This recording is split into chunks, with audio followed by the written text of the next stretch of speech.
Anywhere you go, give it on. Anywhere you say. What's up, everyone? How are you doing? I hope you're well. It's been a minute. I hope you're okay and you're keeping safe. So, today I'm going to be introducing a new segment, and this segment is to help us appreciate other people's culture because sometimes we don't understand why people do the things the way they do. You know what? In our country, we have very different tribes, we have very people from different regions, and there's a way they do things the way they do, and there's a reason why your community will do a certain things a certain way, whereas another community will do it in a different way. So sometimes, coming from our various backgrounds, we tend to judge other people or misjudge, for lack of a better word, just because we don't understand why they're doing things the way they're doing. So, in this new segment, we're gonna be culturally enlightened, and we're going to see why people do things the way they do. What drove me to doing this? I've been, my content is more of travel, and I've been moving around. And as I move around, maybe I'll show you how the area looks like, but I don't go deep to see why people who live there and what they do. So today I want us to start with the burial or funeral, or rather funeral rites from the Kalenjin community. Why am I starting with this one? Because the first time I experienced it, I was really shocked. Having come from the Mount Kenya region, we do it very differently. But this time round, I remember we had attended a funeral. We went to the home where the funeral was to take place. Now, when we got there, it was at night, and we had come all the way from the city and we were going to the village. The day we got to the village was at night, and it was a day to the funeral. So for us, from where I come from, in Mount Kenya region in Kenya, for us we don't put so much onto the deceased. So when it's the day of the funeral, that's when the body is brought home. Now, what shocked me at that moment in time, when we reached with the guys we were with, we were welcomed to the sitting room. And when the door was open, oh my god, I was so shocked to find the coffin right in the middle of the sitting room.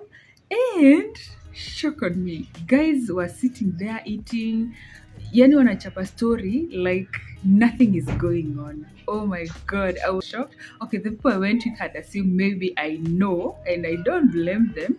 But you know what? I decided to just find out why are they doing this? Because for me, I had not even researched or learned about it.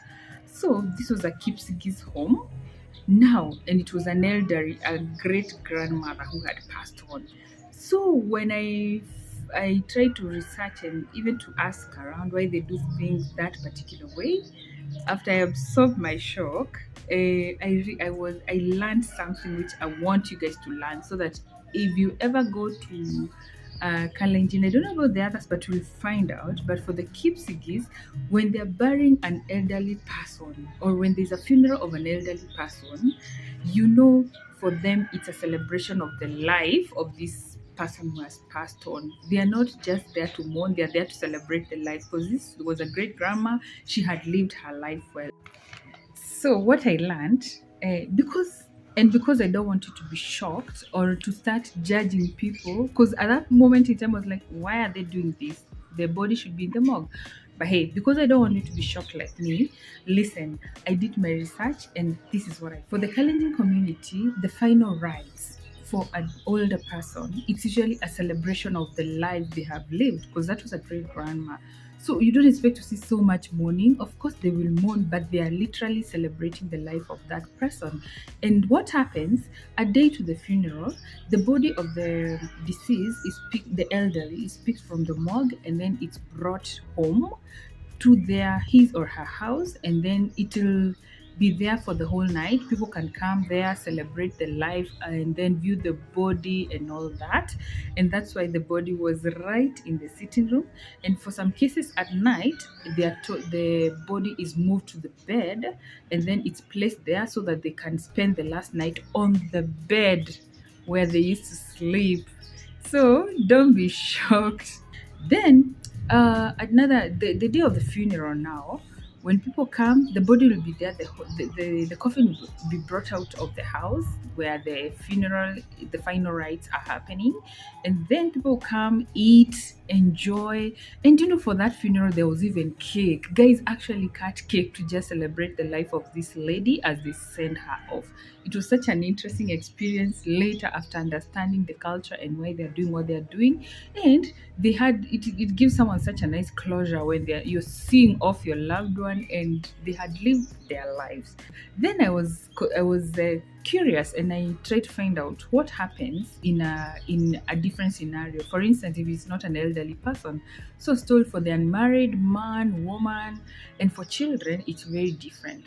So actually, for the kids, if a child dies in Kalenjin land, I don't know whether it applies across. You applies across. You can tell me down in the comments below if that's how it's done in your sub tribe. But for these guys, I was told if a child dies, like at the home, chances are that they will be buried the same day.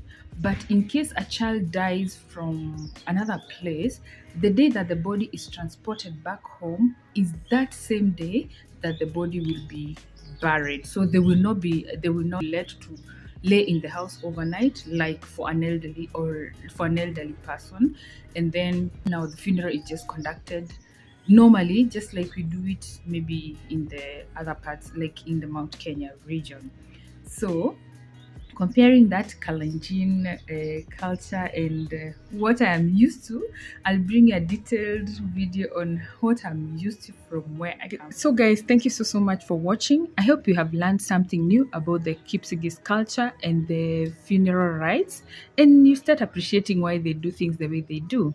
That is it for today's video. We have learned something about the Kalenjin culture on funeral rites, and I hope you've learned something and learned to appreciate why they do things the way they do. See you on the next video.